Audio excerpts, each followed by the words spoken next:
జగన్మోహన్ రెడ్డి తన దగ్గర ఉన్నటువంటి ఆయుధాలైన పత్రిక సాక్షిని కానీ, టీవీని కానీ, లేకపోతే వాళ్ళ సాక్షి టీవీలో పనిచేసేటువంటి పేటీఎం బ్యాచ్ని కానీ, వాళ్ళ పత్రికలో పనిచేసే పేటీఎం బ్యాచ్ని కానీ, వాళ్ళ కార్యకర్తలు ఎవరైతే ఉన్నారో మానవత్వం లేనటువంటి వారిగా వాళ్ళని తీర్చిదిద్దటం కానీ చేయటం ద్వారా రాష్ట్రంలో అలజడి సృష్టించాలని చూస్తూ ఉన్నాడు.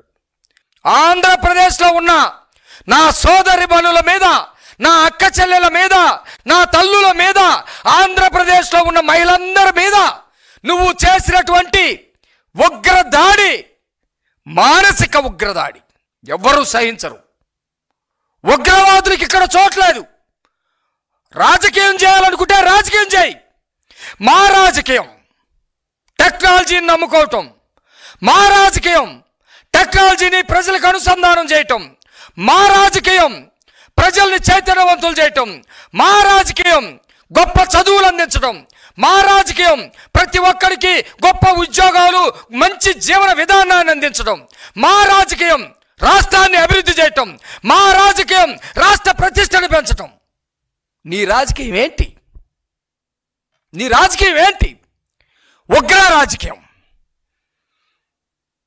డబ్బు కావాలంటే తండ్రిని చంపటం, పదవి కావాలంటే బాబాయిని చంపటం, పదవి నిలుపుకోవాలంటే తల్లిని తిట్టడం, పదవి కోసం ఆస్తుల కోసం చెల్లిని తిట్టడం, చెల్లి యొక్క శీలాన్ని చెంకించడం, పదవిలోకి రావాలనుకుంటే దాడులు చేయించడం, పదవిలోకి రావాలంటే రాష్ట్ర ప్రజల శీలాన్ని చెంకించడం, మహిళా తల్లుల, మహిళా దేవతల మానాల్ని అగౌరవపరచడం. నీ రాజకీయం ఇది రాజకీయం అంటారా?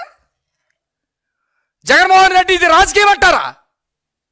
మర్యాదగా మాట్లాడుతూ నేర్చుకోండి. నేను ఈ సందర్భంగా ఒక అప్పీల్ కూడా చేయదలుచుకున్నా. రాష్ట్రంలో ఉన్నటువంటి రాజకీయ పార్టీలు చాలా ఉన్నాయి.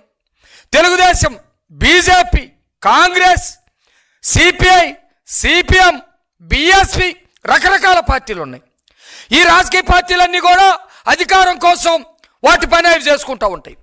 సందర్భం వచ్చినప్పుడు విమర్శలు చేస్తూ ఉంటాయి. ఏదైనా కష్టం వచ్చినప్పుడు అండగా నిలబడతా ఉంటాయి, ఒకటొకటి అవుతూ ఉంటాయి. కానీ జగన్మోహన్ రెడ్డి లాక్కున్నటువంటి, శివకుమార్ దగ్గర లాక్కున్నటువంటి రాజకీయ పార్టీలో ఆంధ్రప్రదేశ్ ప్రజలు ఎవరు కూడా ఉండొద్దు. అది రాజకీయ పార్టీ కాదు, అది ఒక ఉగ్రవాద సంస్థ. దానిలో మీ పిల్లలు వెళ్తే, దానిలోకి నీ భర్తలు వెళ్తే, దానిలోకి నీ తమ్ముళ్ళు వెళ్తే, దానిలోకి నువ్వు వెళ్తే జిహాద్ అని చెప్పేసి మనుషుల్ని ఎట్లా చంపుతారో జగన్మోహన్ రెడ్డి కూడా అలాంటిదే. నీతి నినాదాల మాటున ఉగ్రవాదాన్ని సృష్టించు రాష్ట్రాన్ని విధ్వంసం చేయాలని చూస్తూ ఉన్నాడు. మీరు ఆ పార్టీలోంచి బయటకు రండి, మనుషులుగానైనా ఉంటారు. Please subscribe to Leo News for more videos.